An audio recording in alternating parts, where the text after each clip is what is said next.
14h30, 15h30, l'heure du crime sur RTL. Jean-Alphonse Richard. Je me sentais réellement comme étant une sorte de soldat dans l'armée satanique. Et nous devions mettre à genoux la ville de New York pour installer le règne de la terreur. Ce fut une tragédie. Des vies innocentes furent perdues, ma vie ruinée, et la vie d'autres personnes ont été également ruinées. Bonjour, le fils de Sam. C'est comme cela que s'était baptisé David Berkowitz, l'homme qui fit trembler la ville de New York au milieu des années 70. La trajectoire d'un tueur en série psychopathe qui tuait des jeunes femmes aux cheveux longs et bruns. En un an, 8 agressions, 6 morts et 5 survivants qualifiés de miraculés par la police. Pendant des mois, David Berkowitz aura défié les autorités, les médias et le pays tout entier à travers une série de messages envoyés à la presse et au chef de la police de New York. Dans ses explications, il affirme être sous l'emprise des forces du mal qui lui dictent ses ordres. Dans cette heure du crime, nous allons voir quels personnages vont découvrir les enquêteurs après une traque inédite. À leur grande surprise, pas tout à fait un illuminé sanguinaire, mais une personnalité bien plus contrastée, au point qu'on se demande encore aujourd'hui si cet homme a agi seul. Mais au fait, pourquoi Berkowitz se ferait-il appeler le fils de Sam ? La réponse surprenante nous sera fournie par nos invités. 14h30, 15h30, l'heure du crime sur RTL. Dans l'heure du crime aujourd'hui, la course meurtrière de David Berkowitz, alias le fils de Sam. Il va falloir 1 an pour démasquer celui qui a plongé New York dans la psychose. Parcours sanglant qui démarre dans une quasi-indifférence au milieu de l'été 1976. Ce 29 juillet 1976, aux alentours de 1h10 du matin, Jody Valenti, 19 ans, infirmière, et Donna Loria, 18 ans, étudiante en médecine, discutent dans une voiture garée sur un parking du Bronx. Les deux amis ont passé la soirée au Peach Trees, une discothèque. Jody a ramené Donna chez elle au 2860 Burr Avenue. Donna sort de la voiture. Elle aperçoit aussitôt la silhouette d'un homme qui s'approche d'un pas rapide. Celui-ci sort un revolver d'un sac en papier et fait feu. Donna Loria est tuée sur le coup par une balle de calibre 44. Jody Valenti, restée au volant, est touchée à la cuisse par une deuxième balle. Elle pourra décrire vaguement le tueur. Un homme brun et trapu, la trentaine, environ 1m73 pour 85-90 kilos. La police est persuadée qu'il s'agit d'un contrat de la mafia italienne. Le meurtrier se serait trompé de cible. 3 mois plus tard, 23 octobre 1976, quartier du Queens, un couple dans une voiture est visé par des tirs. La conductrice est blessée par des éclats de verre. Le passager, 20 ans, Carl Denaro, est touché au crâne. Il survivra miraculeusement.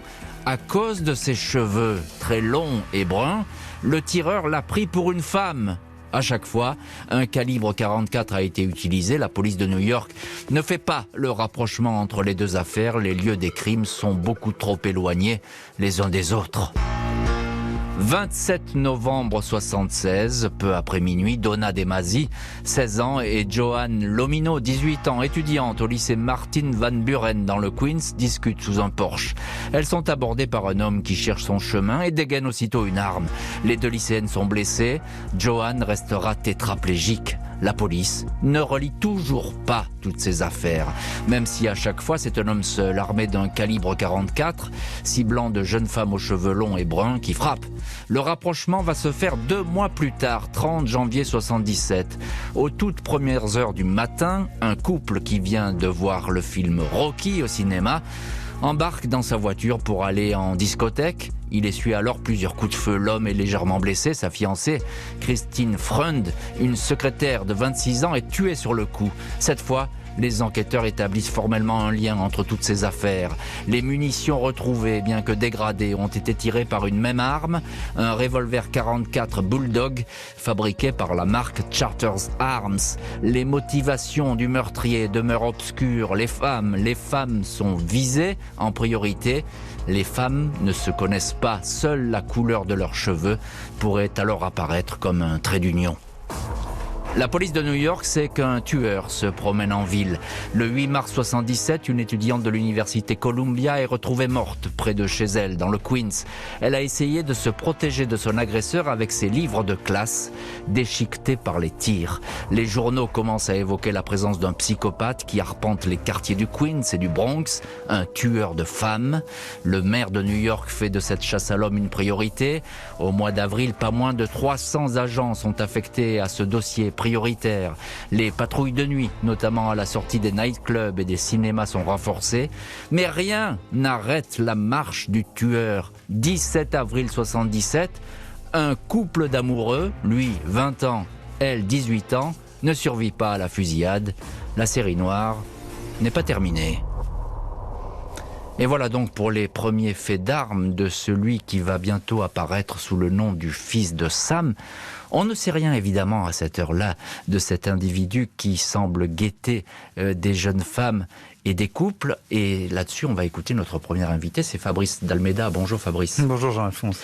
Merci beaucoup d'être dans le studio aujourd'hui de l'heure du crime. Vous êtes historien, auteur du livre Serial Killer, à chaque époque son tueur, aux éditions de La Martinière. Je le disais, il y a ce climat très particulier qui commence à s'installer à New York. C'est une ville connue pour ses homicides, c'est une ville violente. Mais là, très vite, la psychose va s'installer. Il y a une psychose d'autant plus grande que c'est une des premières fois qu'on se retrouve dans cette situation et qu'on le sait. Il y a des meurtres de femmes, ça arrive. Mais à l'époque, on n'a pas du tout le même système policier qu'aujourd'hui. Donc c'est une des premières fois où la presse commence à identifier l'idée qu'il y a quelqu'un qui tue un type de femme. C'est difficile de se remettre dans cette position de l'époque, mais on ne sait pas ce que c'est qu'un serial killer en 1976. Ça n'existe pas. C'est très important ce que vous dites, très important, effectivement. Donc là, pour la première fois, on a l'impression de suivre quelqu'un à la trace. Exactement. Et qui commence d'ailleurs à s'amuser avec ses crimes, on a ce sentiment-là. Exactement. Et en tout cas, il y a une méthodologie qui est toujours identique, c'est ça ? Voilà, et c'est une des premières fois où il identifie qu'il y a quelqu'un qui cible les brunettes, les jeunes femmes brunes. Et donc d'ailleurs, ça va avoir un effet presque comique, puisque les gens vont se dire, est-ce qu'il faut que je reste brune ou est-ce qu'il faut que je me teigne les cheveux pour éviter d'être confronté au tueur.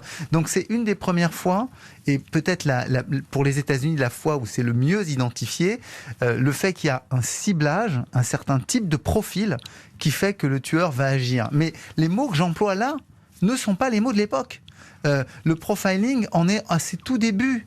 D'ailleurs, on utilise pratiquement, on n'utilise pratiquement pas l'expression. Donc c'est ça qui fait un climat particulier.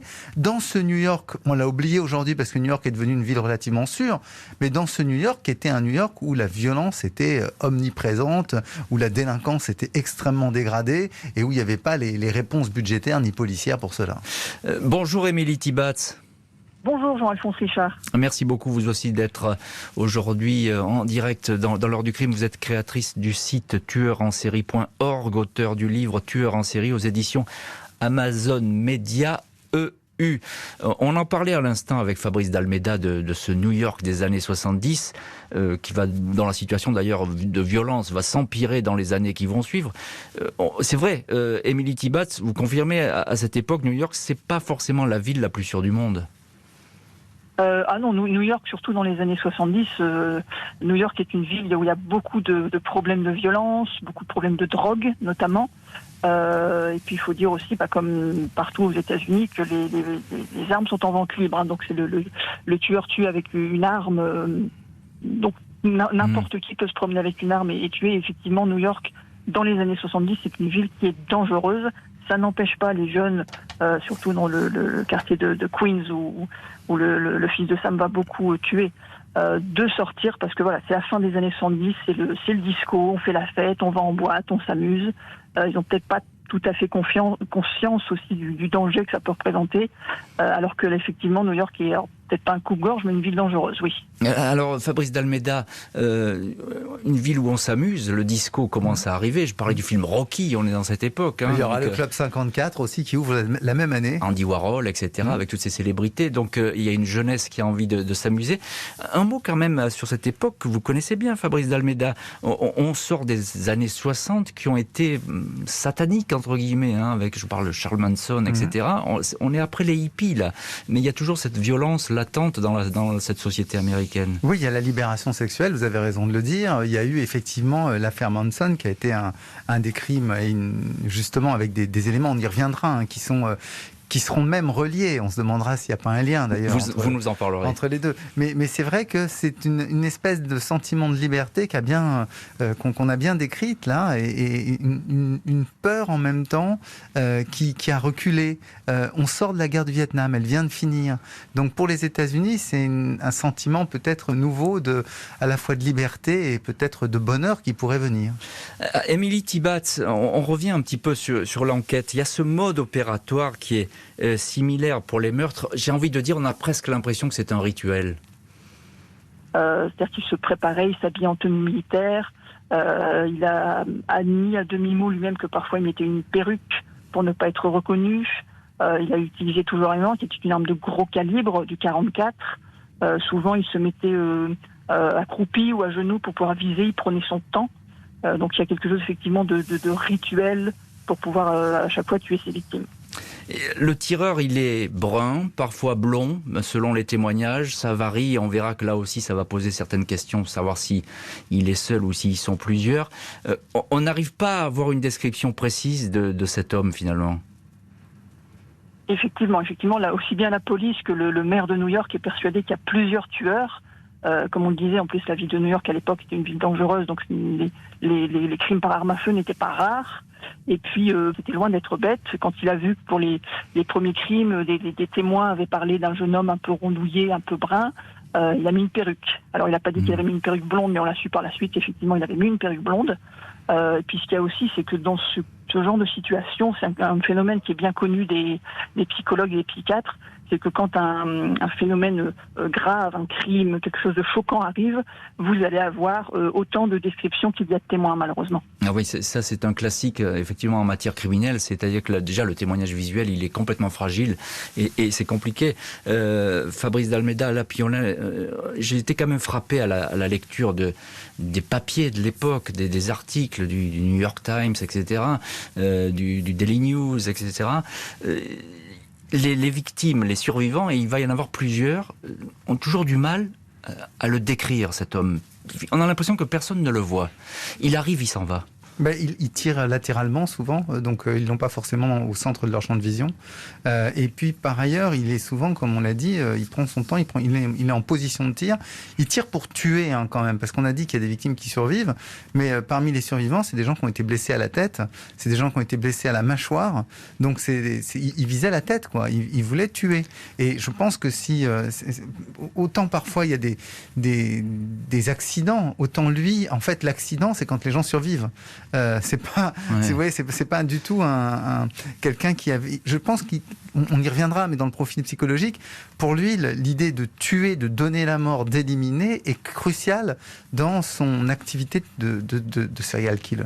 Et dans le mode opératoire, il est aussi en position de supériorité. C'est-à-dire qu'il choisit des victimes qui sont assises dans une voiture, il arrive sur le côté, il tire. C'est bien ça, hein, c'est toujours ça. Il attend que les personnes soient installées. Oui, en fait, c'est le moment où elles sont d'une certaine manière bloquées, paralysées sur leur siège. Voilà. Et je pense qu'il cherche aussi pour lui-même, en tout cas au début, il cherche une impunité. Je pense qu'il ne veut pas être attrapé.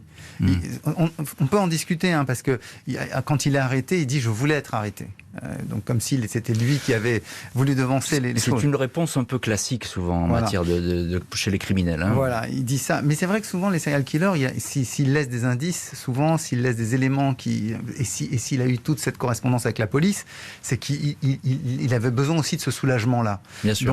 Donc il y a ça. Mais je pense qu'au début, en tout cas, il ne voulait pas être attrapé. Il voulait juste se soulager et trouver, alors on peut discuter du terme, et trouver le plaisir qu'il avait dans la mise à mort des autres. Et puis, qui plus est, avec une arme, Émilie Tibatz le rappelait, c'est pas n'importe quoi, c'est un gros calibre. Hein, et puis, voilà, c'est quelque chose qui est fait pour tuer, on ne plaisante pas. Oui, mais c'est un revolver qui ne permet pas de tirer à série. En fait, il tire un coup puis un coup. Donc à la limite, la deuxième victime va entendre le coup de feu de la première et va savoir qu'elle est menacée. Ce qui fait qu'il y en a d'ailleurs certains qui réagissent, certains qui bougent, et qu'il peut avoir un deuxième tir moins précis. Le tueur de femmes rôde toujours en ville. Impossible de l'identifier en dépit des témoignages recoupés de ceux et celles qui ont survécu. Un homme qui aime apparemment faire parler de lui au point de se confier à la police et à un journal. Dans la voiture des 2 dernières victimes en date, Valentina Suriani et Alexander Ezo, le couple d'amoureux qui n'a pas survécu au tir le 17 avril 77, les policiers ont trouvé une lettre anonyme rédigée en capitale. Elle est adressée au capitaine Joseph Borelli de la police de New York et signée par ce sobriquet, le fils de Sam. Le tueur ironise sur les efforts infructueux des enquêteurs. Il affirme que son œuvre n'est pas achevée et qu'il va continuer à tuer. Je suis profondément choqué qu'on me présente comme quelqu'un qui hait les femmes. C'est faux, mais je suis un monstre. Je suis le fils de Sam. Quand Sam a trop bu, il m'entraîne derrière la maison, il m'enferme dans le garage. Sam adore boire du sang. Va-t'en et tue, commande le père Sam. La lettre est une suite de provocations lancées aux policiers avec ces mots « Je reviendrai, je reviendrai ».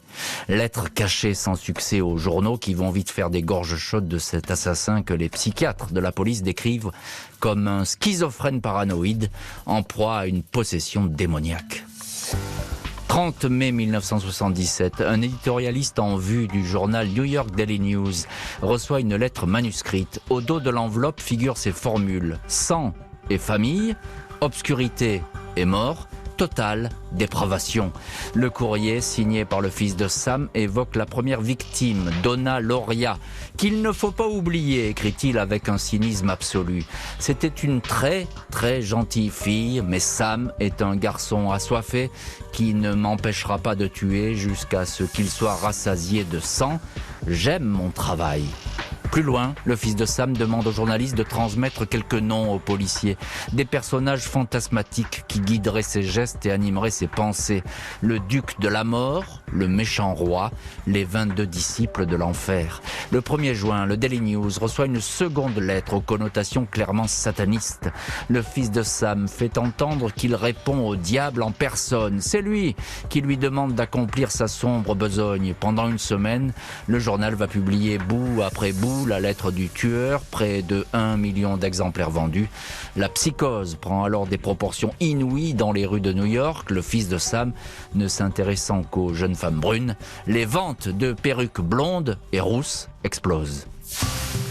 Le tueur a annoncé dans toutes ses lettres qu'il allait recommencer. Il tient parole. Le 26 juin, il tire sur un couple stationné sur un parking entouré d'arbres dans le Queens. Judy Placido, 17 ans, est touché d'une balle tirée dans la tempe droite. Son petit ami Salvatore Lupo est blessé au bras. Tous deux vont toutefois s'en sortir. Les policiers affectés à la chasse du fils de Sam, l'opération Omega, sont épaulés par 100 fonctionnaires supplémentaires. Il faut préciser qu'à l'heure actuelle, toute la police new-yorkaise ratisse tous les quartiers de New York, de Bronx à Brooklyn, en passant par l'île de Manhattan. Toute la police new-yorkaise et plus de 300 détectives qui sont à la recherche du fils de Sam. Mais rien à faire. L'assassin court toujours et frappe toujours. Le 31 juillet, dans un parc de Brooklyn, Robert Violante et sa fille Stacy Moskowitz et sa fiancée Stacy Moskowitz, tous deux âgés de 20 ans, flirtent dans une automobile. Leur premier rendez-vous d'amoureux. Des coups de feu claquent. Robert Violante est atteint au visage. Il perdra son œil gauche. Stacy Moskowitz est touchée 2 fois à la tête. Elle mourra 38 heures plus tard à l'hôpital. Cette fois, le tueur a pris tous les risques. Il a agi sur un parking bien éclairé et fréquenté par d'autres couples. Des témoins ont clairement aperçu sa silhouette. Un individu qui s'est évanoui tranquillement sous les arbres après avoir commis son forfait. 4 jours après cette 8e attaque, une résidente dit avoir vu un homme détacher un PV collé sur son pare-brise. Cet homme tenait un objet noir dans la main. La fusillade à quelques mètres de là a éclaté peu après. Et on va voir comment ce fameux PV, ce procès-verbal, va mener tout droit au fils de Sam et dévoiler sa véritable identité. On s'arrête pour l'instant sur ce moment important dans cette histoire, parce que là, il s'est à moitié dévoilé, le fils de Sam, c'est ce verbillage sataniste. Émilie Tibatz, créatrice du site tueurensérie.org, qu'est-ce qu'elles disent donc, ces fameuses lettres ? Alors il y a 2 lettres principalement. Une lettre qu'il a laissée sur une scène de crime qui est complètement halluciné. Et c'est la lettre où il parle du fils de Sam, c'est-à-dire du chien qui, soi-disant, qui est possédé par un démon et qui lui envoie des messages qui le poussent à tuer. Bon. Et puis vous avez une deuxième lettre, et cette lettre, il l'envoie à un journaliste du Daily News. Et ce que je trouve intéressant dans cette deuxième lettre, c'est que on a vraiment plus l'impression qu'il dit ce qu'il pense. Il dit j'apprécie l'intérêt que vous avez pour les meurtres. J'aime ce que je fais. J'espère avoir l'occasion de pouvoir vous rencontrer pour vous raconter ce que je fais. Enfin, il est très fier en fait des meurtres qu'il commet. C'est une évidence. Oui, effectivement, il est très fier de ses meurtres. On a presque l'impression, Émilie Tibatz, qu'il est avide de publicité, d'ailleurs, même s'il s'en défend. Ah, totalement. Le fait de laisser, en plus, il voit bien qu'on parle beaucoup des crimes dans les journaux. Il sait très bien qu'en lisant ce genre de lettres, les lettres vont être publiées dans les journaux. Il va y avoir encore plus de publicité. Il en est très très fier. C'est ce qu'il cherche. Fabrice d'Almeida, historien, et aujourd'hui dans le studio de l'heure du crime. On revient tout de même sur ces écrits, ce verbillage. D'ailleurs, il faut bien dire que c'est très incompréhensible ce qui est raconté quand on les lit dans l'intégralité. C'est pas très mal écrit d'ailleurs, mais c'est pas très compréhensible. Encore une fois, je vous pose la question à vous. Ces lettres, qu'est-ce qu'elles expriment ? Il y a une dimension de justification. Quand même, quand on regarde, par exemple, quand il dit on m'accuse de ne pas aimer les femmes. Moi, j'aime l'humanité tout entière. Je veux leur apporter en quelque sorte la vérité et je veux leur éviter un sort pire dans l'au-delà en arrêtant leur vie. Donc, il y a quand même une forme de justification. Ce qui est compliqué, c'est quand on les resitue dans l'ensemble de l'histoire. Parce que quand elles arrivent, en fait, on se dit, OK, on a affaire à un malade mental, à un psychopathe. D'ailleurs, il y a des profils psychiatriques qui sont établis à l'époque. Très vite d'ailleurs. Hein. On ne le connaît pas, mais les psys, ils sont formels. Ça y est, c'est un fou, un malade. Voilà, exactement. Tendance paranoïaque, tendance suicidaire, bref, on multiplie les tendances. Mais ça, c'est quand on le regarde sur ce moment-là. Si on les replace dans la plus longue durée, lui a quand même dit, Berkowitz, qu'il avait inventé ces histoires d'une certaine manière pour se disculper. Parce qu'il ne faut pas oublier que quand même, pour un tueur, aux États-Unis comme en Europe, quand on est déclaré fou, incapable, on ne peut pas être jugé. On n'est plus responsable de ses crimes. Oui, mais ça supposerait alors un calcul de tuer et de calculer. Et c'est pour ça que j'ai dit, c'est pour ça que j'ai dit, ça dépend du moment où on les regarde, parce que Berkowitz va revenir à plusieurs reprises sur cette question de l'invention du démon ou pas. Or, il en parle dans les lettres. Il est dans cette logique-là. Donc, s'il dit qu'il les a inventés pour, en quelque sorte, noyer le poisson et se déresponsabiliser, ben, ça veut dire qu'il y pensait au moment où il faisait les meurtres. Donc, ça veut dire que non seulement il n'était pas débile, mais qu'en plus il avait une stratégie juridique. Alors il y a des écrits assez précis, il y a des références, hein, etc., qui sont très ésotériques, difficiles à savoir. Avec même de l'anglais écossais dont on se demande si ça renvoie à certaines œuvres, tout à fait, etc. Il y a des policiers vont se dire, d'ailleurs, et c'est quelqu'un qui sait parler écossais, ils vont s'interroger à savoir si ce ne serait pas effectivement un écossais qui frappe. Il y a cette dimension sataniste, on parlait tout à l'heure de Charles Manson, elle existe encore dans la jeunesse, cette dimension. C'est quelque chose qui est assez puissant avec ces sectes qui naissent à droite à gauche à cette époque. Oui, il y a alors ça, on pourrait presque dire qu'il y a une mode en fait sectaire et qu'il y a une mode sectaire diabolique en quelque sorte. Ça a continué dans les années 80-90 avec le mouvement gothique qui aussi faisait ces références inversées. Dans les années 70, ce qui est très frappant, c'est que comme il y a une espèce de mouvance spirituelle qui va avec le mouvement hippie, on prend le satanisme au fond comme la possibilité d'une religion des égaux. Donc qui serait le contraire du christianisme, qui est une religion de l'inégalité. Je dis ça, c'est pas moi qui fais ce jugement, hein.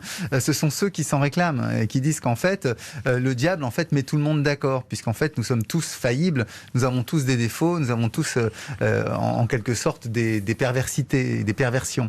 Donc c'est pour ça que ce mouvement-là a une certaine sympathie, une certaine aura à l'époque.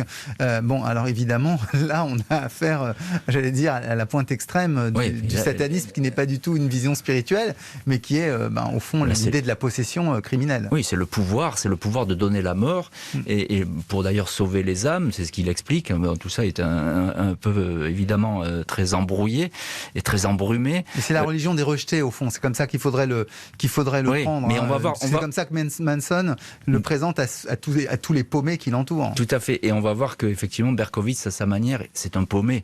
Et un paumé vraiment de premier plan. Encore une question, Fabrice d'Almeida.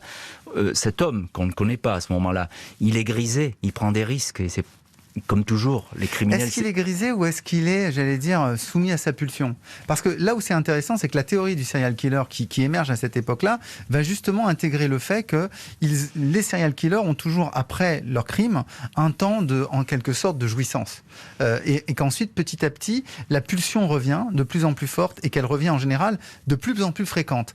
C'est ce qui fait que souvent, les intervalles de temps entre les crimes vont se réduire. Et on a un petit peu l'impression, en regardant le cas Berkowitz, que ce modèle-là fonctionne. Et s'il fonctionne, c'est en partie parce qu'il a été construit sur le modèle Berkowitz. Oui, mais il est très content aussi de s'adresser aux policiers et de leur dire mais vous faites quoi ? Vous n'arrivez pas à me trouver, etc. Au sens grisé de sa surpuissance. Vous me retrouverez, je continuerai à frapper. Il joue beaucoup ça avec le responsable de la police, dont il a le nom d'ailleurs, et il lui écrit directement. Effectivement, il y a la toute-puissance, mais quand même, s'il va vers le crime, c'est pas seulement pour la publicité, c'est parce qu'il y a la pulsion, il y a le désir. Il faut pas oublier que même si lui dit qu'il ne sait pas ce qu'il ressent au moment où il tue, dans le modèle, en fait, c'est ça qu'il recherche.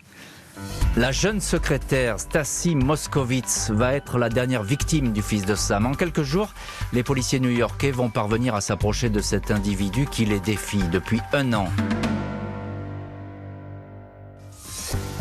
Les enquêteurs s'intéressent à toutes les voitures verbalisées au soir du 31 juillet, près du parc où Stacy Moskowitz a été tuée à bout portant et son fiancé grièvement blessé. L'une d'elles, une Ford Galaxy jaune, appartient au dénommé David Berkowitz, 24 ans. C'est un modeste postier. Il habite le quartier populaire des Yonkers, au nord de Manhattan. La police locale le soupçonne de quelques méfaits, agressions et cambriolages. Il a acquis 1 an auparavant un revolver calibre 44 au Texas. Le 10 août, la police débarque chez Berkowitz au 35 Pine Street. Ils l'attendent discrètement près de sa voiture dans laquelle ils ont aperçu un revolver sur la banquette arrière, des munitions, ainsi qu'une lettre adressée à un responsable policier. À peine a-t-il rejoint le véhicule que Berkowitz est mis en joue par un inspecteur.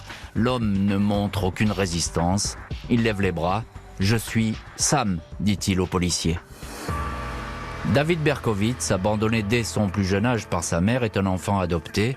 Enfance chaotique, voleur convulsif et pyromane. À 17 ans, il s'engage dans l'armée en Corée avant de quitter l'uniforme 3 ans plus tard. Il semble depuis toujours dans l'incapacité de s'adresser aux femmes. Il dit avoir agressé au couteau une première femme en 1975. Il reconnaît les agressions, indique avoir été sous une emprise démoniaque.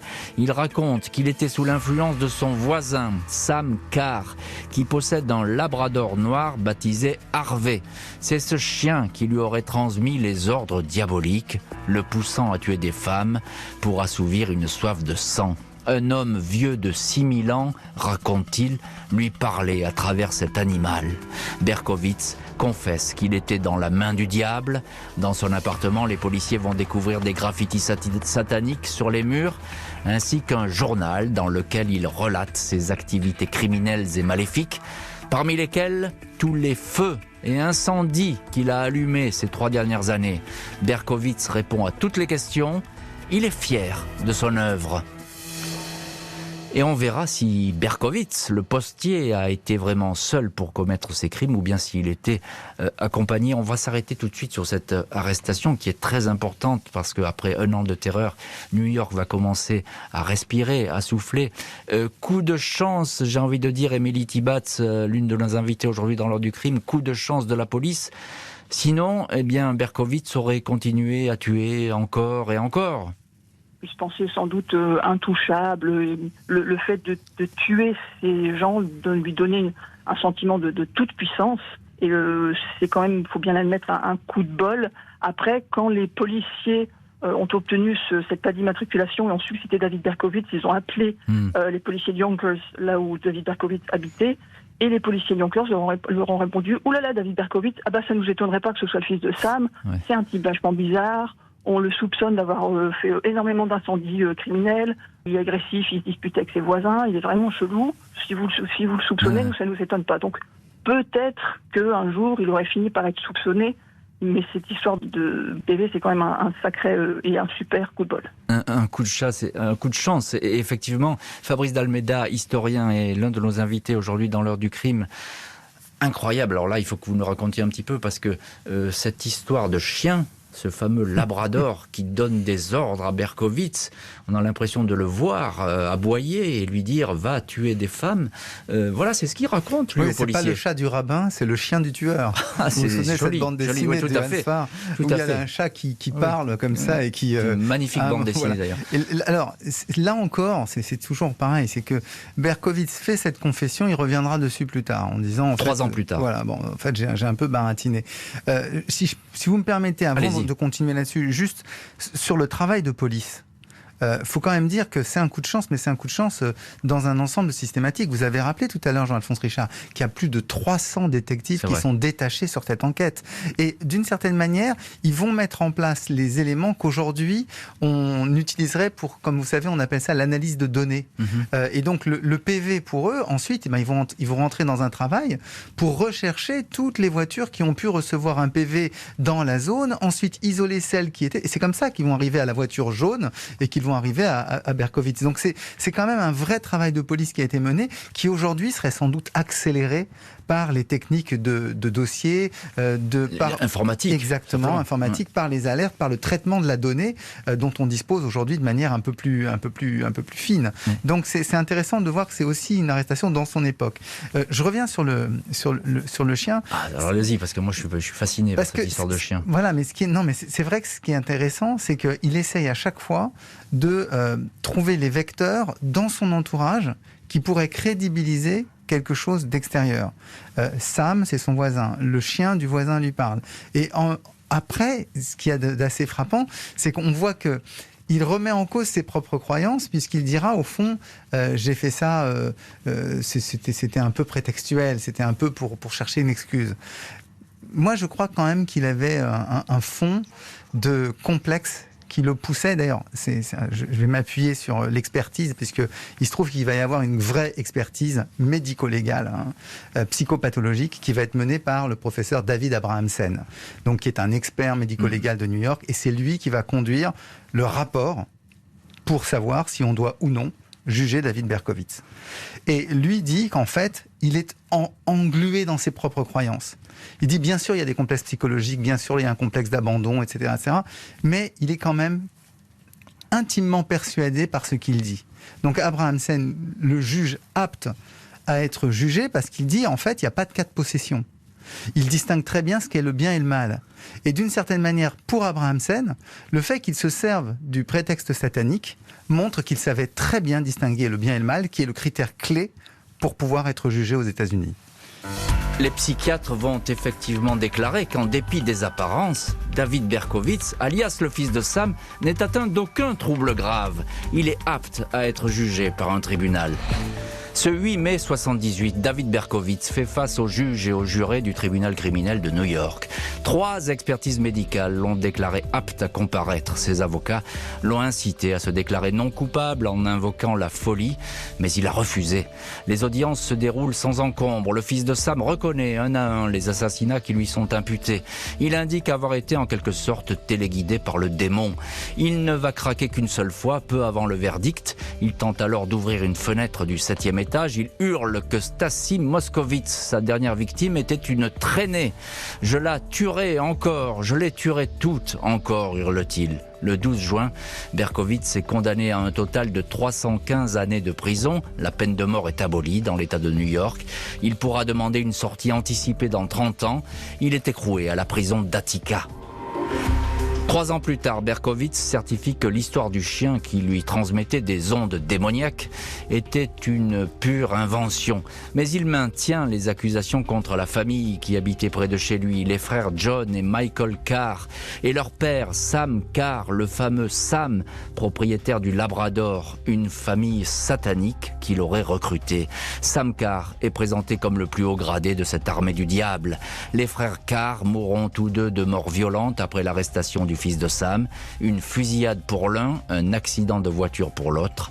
Le chiffre 666, le chiffre du diable, sera retrouvé tatoué sur une main de l'un des frères. Aucun membre de la famille Carr n'a jamais été interrogé dans cette enquête. Étonnant, Fabrice d'Almeida, tout de même ces révélations qui n'en sont peut-être pas, mais sur la famille Carr qui habite juste à côté. On est dans le même pâté de maison. Ils ne seront jamais interrogés. Pourtant, il a vraiment dit que c'était eux qui l'avaient influencé. Oui, il est vraisemblable d'ailleurs qu'il était en conflit avec eux, parce que si lui était un peu instable, hurleur, agité, eux aussi étaient des délinquants. Et d'ailleurs, vous avez évoqué leur fin à tous les deux, l'un qui meurt en accident de voiture, l'autre. Et très vite après l'arrestation. Et c'est ce qui fait qu'il peut justement, parce que c'est pratiquement un an après, il est arrêté en 77, c'est en 78 que les deux frères meurent, et donc lui va faire ses révélations en 79-80. Donc il se sert du fait qu'ils sont morts aussi pour leur faire porter le chapeau. Mais il est précis, et c'est ça qui va troubler un certain nombre d'acteurs du dossier, c'est qu'il dit l'un des frères a effectué un meurtre sur un des couples, et l'autre frère, donc Michael et John, ont chacun fait une des deux fusillades, ce qui fait que lui, en fait, n'en reconnaîtrait qu'une. Bon. Il va dire une, puis il va dire deux. En réalité, la justice new-yorkaise l'a pas suivi. Elle l'avait déjà condamné. Les policiers, à l'époque, ont considéré qu'il n'y avait pas lieu. Et là où il est relativement soupçonné d'avoir été un peu prétextuel, c'est qu'au même moment, il prépare un film et un livre sur son histoire. Et donc, cette question-là fait qu'on se demande si ce n'est pas pour la promotion. À ce point-là, donc il y a encore un calcul. Parce qu'il est en train de négocier ses droits, en fait, avec une des très grandes maisons d'édition new-yorkaises. C'est un chiffre d'ailleurs considérable, c'est $250 million qui est en train de négocier, dont lui toucherait normalement un tiers, l'auteur toucherait un tiers, et son agent toucherait un tiers pour un trust. Ce qui est drôle, vous me direz, ça fait rire jaune, c'est qu'il dit qu'il veut faire cela pour pouvoir ensuite verser de l'argent aux victimes. Ouais. Ça va pas être anodin, ça va pas être innocent, puisque c'est sur ce cas-là que pour la première fois, on va adopter une loi dans l'État de New York pour éviter que les livres et les bénéfices des crimes puissent profiter aux tueurs. C'est ça, ouais. Ce qui n'empêchera pas David Abramson, dont je vous ai parlé tout à l'heure, le psychiatre, c'est ça ? Le psychiatre qui continue à le voir, en fait, en prison. Encore aujourd'hui, oui. Non, ils sont morts. Lui, non. Abramson est mort à 98 ans il y a quelques années. Toujours. Non, Abramson est mort il y a quelques années, Berkowitz est toujours vivant. Mais il le continue à le voir encore au début des années 80, et Abramson sortira un livre intitulé Les Confessions du fils de Sam en 85. Émilie Tibatz, créatrice du site tueurensérie.org, on a l'impression que c'est un accusé à ce procès. Il n'y aura pas de procès en appel d'ailleurs. Un accusé qui est résigné, il est prêt à payer sa dette, c'est ça ? Oui, tout à fait. C'est que dès son arrestation, en fait, il va dire aux policiers oui, c'est moi qui les ai tués. Un tel, je l'ai tué comme ça, un tel, je lui ai tiré dessus. Alors celle-là, elle est morte, celle-là, elle n'est pas morte. Il va donner des détails. Et il va dire je ne suis même pas sûr d'avoir besoin d'un avocat parce que de toute façon, pendant mon jugement, je vais plaider coupable. Et effectivement, ces avocats vont lui dire non, à part tout ce qui s'est passé, les lettres que vous avez envoyées, vous pouvez essayer de plaider non coupable pour cause de maladie mentale. Et lui va dire non, ça m'intéresse pas, je plaide coupable. Et effectivement, il est résigné. Dernièrement, au milieu des années 2010, par exemple, il a appelé les journalistes pour dire qu'il avait trouvé Jésus, qu'il était devenu un bon chrétien, qu'il regrettait énormément ce qu'il avait fait, et qu'effectivement, il fallait pas le libérer parce que peut-être qu'il recommencerait, et que de toute façon, en prison, il était très bien. Oui, alors on va revenir effectivement à la rédemption, entre guillemets, de Berkowitz. Et encore là, on a beaucoup de choses à dire, mais...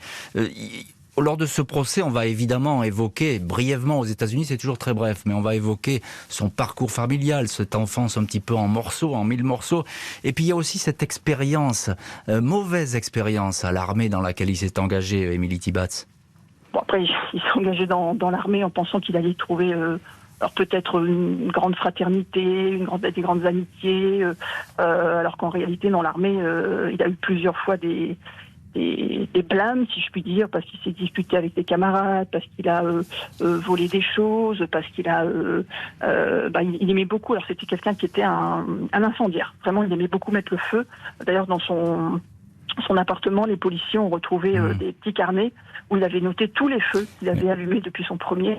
Il y en avait plus de 1400. Énorme. Et l'armée, effectivement, alors il s'en est sorti quand même avec les honneurs quand il est parti, mais il n'a pas trouvé ce qu'il cherchait et ça s'est pas très bien passé pour lui à l'armée, non. Alors, Fabrice d'Almeida, c'est le démon qui agite Berkowitz, ou bien c'est cette haine des femmes, il faut le dire comme ça, parce que avec les femmes, ça va pas du tout, David Berkowitz. Haine des femmes, frustration.